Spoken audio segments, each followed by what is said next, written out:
Hello everyone and welcome to another video.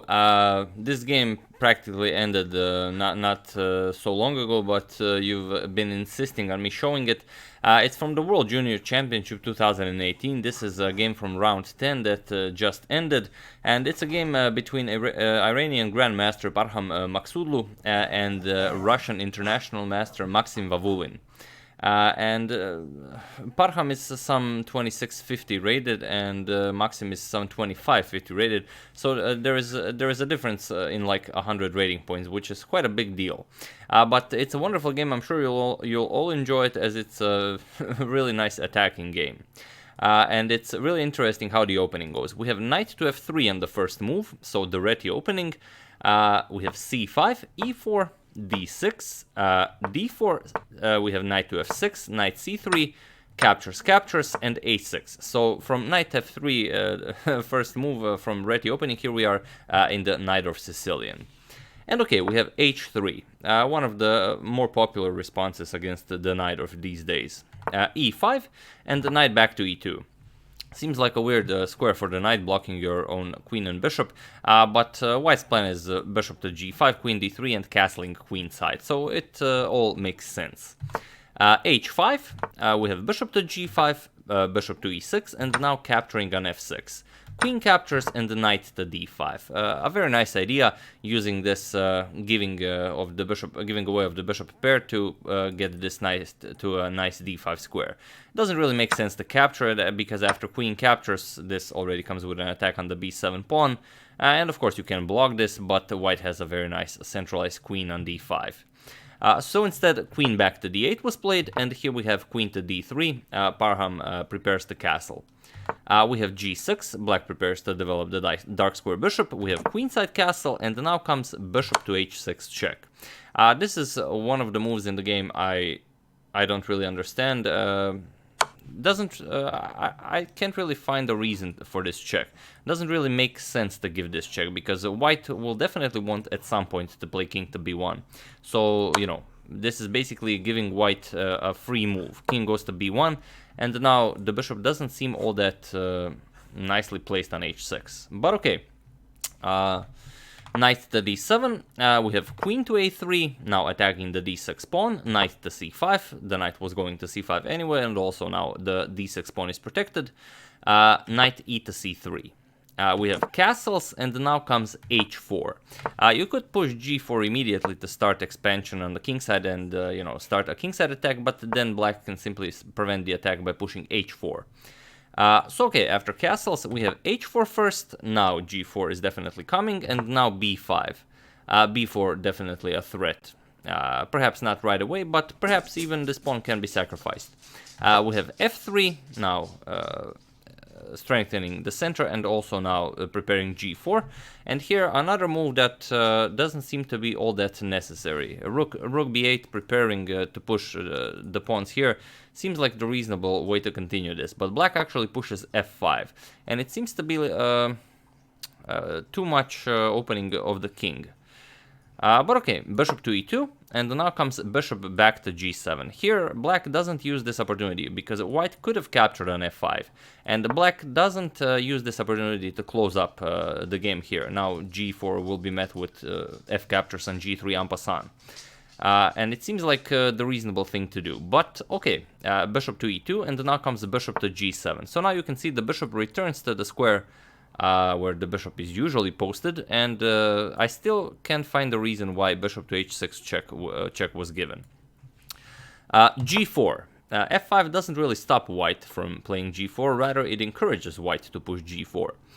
We have h captures on g4, and now f captures on g4 was played. h5 seems like a really nice idea, but it's not all that easy to decide to do this, because black can push g3 here, and after h captures on g6, you can even push f4 and completely close down the position here. And now, although White is still better here, but it's not easy to, you know, decide to do this or not. But there is one move that's really amazing here, and who knows if they saw it during the game, or if this variation was even considered, but it's this bishop captures on b5. Pawn captures, and now of course I'm sure you all can see it, queen captures on a8. queen captures, and the knight to e7 checkmate. A very nice sequence, but you know, after this f4, it would have been a very nice resource, and of course, pretty much any stronger player would find this, but Parham decided not to go into this. He decided to go f captures on g4, and it's not a forced variation. Black doesn't have to accept the bishop, of course, but white will be better then. F captures on g4, rook h to g1. Also an interesting move. If I were playing this position, well, I don't know, if I just had it over the board like in a long game, perhaps I would also come to the same conclusion, although not very likely. Although this rook is already on h1, so my logic would be bring another rook into the attack. But instead he keeps this rook on the d file and rather plays a rook h to g1. Very interesting maneuver. And now comes rook to b8. King to h7 would have been the best idea here, it seems. Allowing bishop captures on g4, and after bishop captures, rook captures on g4, now rook to f3. A very nice idea, pinning this knight on c3, as the rook would be x-raying the queen on a3. But not an easy series of moves to find. So okay, rook to b8 was played, we have bishop captures on g4, and now bishop to f7. h5, g captures on h5, and now bishop to f5. And already we have a very dangerous position. Black has to be very careful. If he plays a weird move or a slow move, then rook captures on g7 is definitely an idea. For example, if we see bishop captures, knight captures, let's say queen to h4, if black tries to bring some pieces into the game, then you will get rook captures on g7. King captures, rook to g1, check.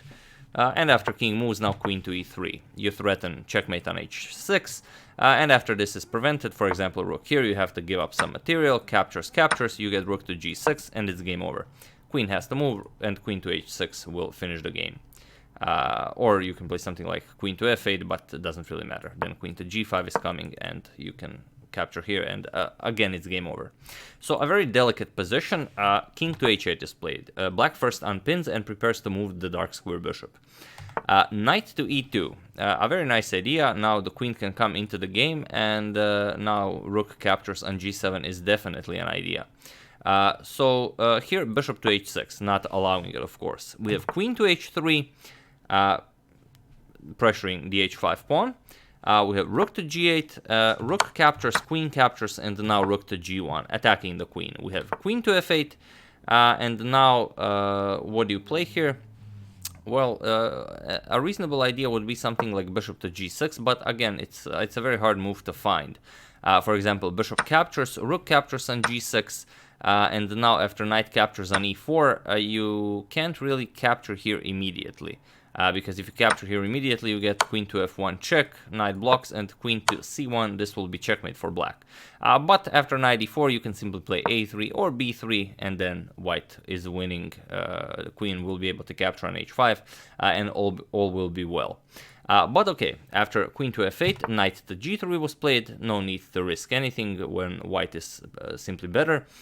Rook to b7, and now knight to f6. And here seems like black is better off just giving up. There are simply too many attackers, two knights and the queen attacking h5. The bishop is slicing all the way here. The rook is nicely placed on g1, and black doesn't really have all that many useful moves. Here, a queen to g7 would have allowed black to continue the game. For example, knight captures, and now queen to g5. Seems like you're trying to defend. Bishop attacks rook, rook attacks bishop, and now after knight to f6, you capture the knight, but now comes knight to f5 with a double attack against the bishop here. And after you give this nice check here to bring the rook over into the defense, it would still be, you know, a much better position for white, but perhaps black could hope for something. Here it's not all that clear. Black probably either he didn't see the real threats, or he decided it was no longer important to try and save this game. He played b4. And okay, we have knight captures on h5, and now a5. Black continues his attack on the queen side as though nothing is happening on the king side. Knight to h7 with an attack on the queen.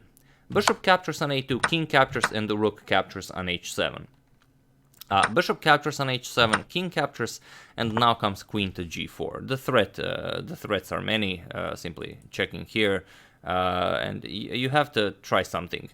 So queen to f7 was played. This comes with check, king to b1, and now knight to e6 was played. There really is no good move here for black.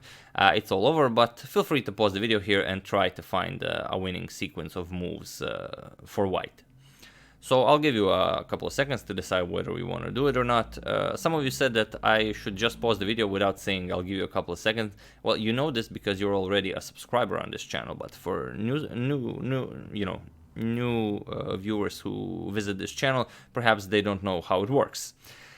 So for those of you who were able to do it, congratulations, you are an excellent checkmater in 3. And for those of you who just want to enjoy the show, if you found knight to f6 check, you are absolutely correct. This was played in the game, and it was in this position that Russian international master Maksim Vavulin resigned in the game. He resigned because there's really nothing to do here. If king to h8, then queen to g8 check, queen captures, and rook to g8 will be checkmate. And on the other hand, after knight to f6 check, if you capture it, then queen to g8 will be mate in 1.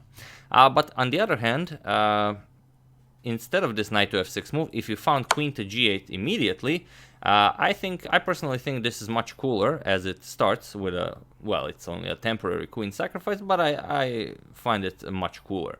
I don't know if you agree. So the idea is the same, of course. Knight to f6 check, king moves, and then rook to g8 will be checkmate. But I'm very interested, which do you prefer? Do you prefer knight to f6 check or queen to g8 immediately? So yeah, knight to f6 was played, and Maksim Vavulin resigned the game. Parham Maghsoodloo is the new world junior chess champion, and this is only round 10. There's still one more round tomorrow, so he became a world junior champion with one round to spare. And I'm not sure, but I've read somewhere that his rating performance so far, as he's 9.5 out of 10, so 9 wins and only 1 draw, his rating performance is over 2900. I've read somewhere it's like 2930, but also I read somewhere that it's over 2960. So depending on how his game tomorrow goes, and he's already the world champion, so he can simply go all out to try to win the last game and, you know, grab the title with an over 300 rating performance. So we'll see tomorrow what happens. I do hope you enjoyed this game. I sure did. It was a wonderful reti into a Najdorf Sicilian, into a beautiful attacking game. Really, I do hope you enjoyed it. I would like to thank Santosh Akilesh for a contribution to my channel. Thank you a lot. I really appreciate it. As usual, you can check 2 of my previous videos here. Thank you all for watching, and I will see you soon, hopefully with another interesting video. And I'm back to checking out your suggestions, as like I've mentioned in my Instagram, there are the list of suggestions is really vast. So thank you all, and I'll see you soon.